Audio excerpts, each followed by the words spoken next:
I'm back, bitches. Ouais, me revoilà. C'est ça que ça voulait dire. En ces temps de crise où le monde ne tourne plus vraiment rond, Putain, mes amis là, quoi. je me devais de revenir parce que le cinéma est peut-être le meilleur moyen d'évasion qui nous reste encore sous la main. Du coup, nouveau décor. Qui n'a plus rien à voir avec le cinéma, pour le coup.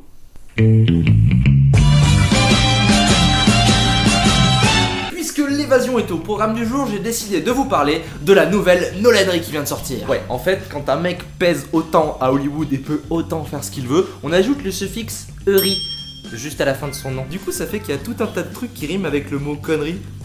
Coïncidence? On sait pas, non, c'est pas. Du coup, aujourd'hui, j'ai 2 minutes pour vous convaincre ou pas. Parce qu'il y a plein de trucs que j'ai pas aimé dans le film en fait. Bref, aujourd'hui, on va parler du nouveau film de Christopher Nolan.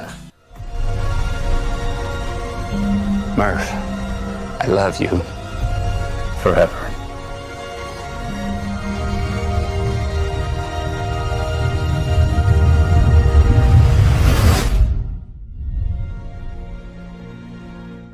Avec la trilogie Batman et surtout Inception, Christopher Nolan est l'un des rares réalisateurs Hollywood à avoir réussi à imposer sa volonté. Le mec peut faire absolument tout ce qu'il veut là. Du genre, le mec peut se pointer dans les studios de la Warner le matin. Les gars, j'ai une idée de malade pour un nouveau film. En fait, ça va être un truc qui se passe dans l'espace, avec plein d'acteurs qui vont dans une autre galaxie pour sauver la race humaine qui va mourir. Je veux le tourner à l'ancienne parce que le numérique c'est un peu nul. Et ça va être super chiant à faire parce que je vais le faire à l'ancienne avec pas d'effets spéciaux numériques et vous allez galérer.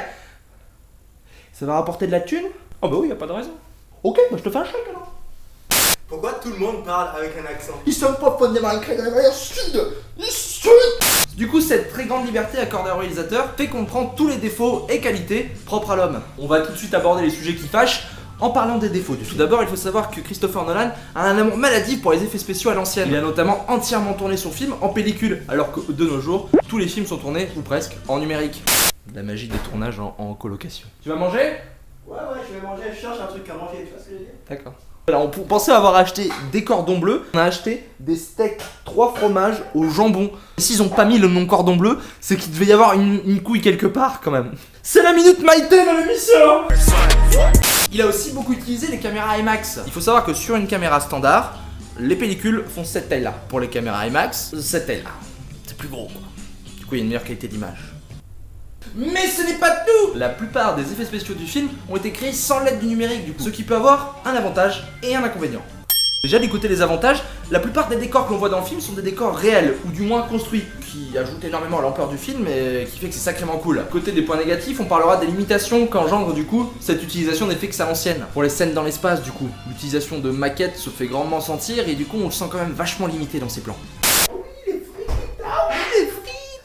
On pourra aussi chipoter sur quelques lourdeurs d'écriture qu'on retrouve durant tout le récit. Lourdeurs qu'on retrouvait déjà pas mal dans Dark Knight Rises et surtout dans le Superman qu'il a écrit là. On pourra aussi s'attrister devant un épilogue un peu raté qui aurait pu avoir une plus grande ouverture et laisser une plus grande place à l'imaginaire. That's the life, bro.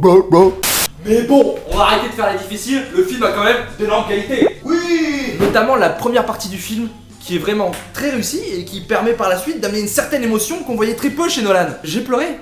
Moi j'ai pleuré. Toi aussi t'as pleuré? T'as pleuré?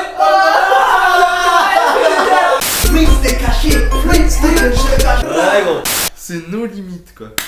On pourra aussi saluer l'ambition assez énorme de Nolan pour parler d'un sujet aussi vaste qui n'avait été que très peu abordé finalement dans le monde du blockbuster américain. En même temps, à se trimballer des références comme L'étoffe des héros ou 2001 Odyssée de l'espace, t'es obligé d'être un peu ambitieux quoi. En conclusion, l'œuvre de Nolan est un gros film à l'ancienne comme on n'en voit plus vraiment à Hollywood et c'est plutôt triste. Bref, le film a d'énormes qualités et aussi quelques défauts, mais il a quand même le mérite de proposer un spectacle ultra ambitieux qui se doit d'être vu au cinéma. Et en 2014, pouvoir dire blockbuster et auteur dans la même phrase, et ben c'est quand même sacrément cool.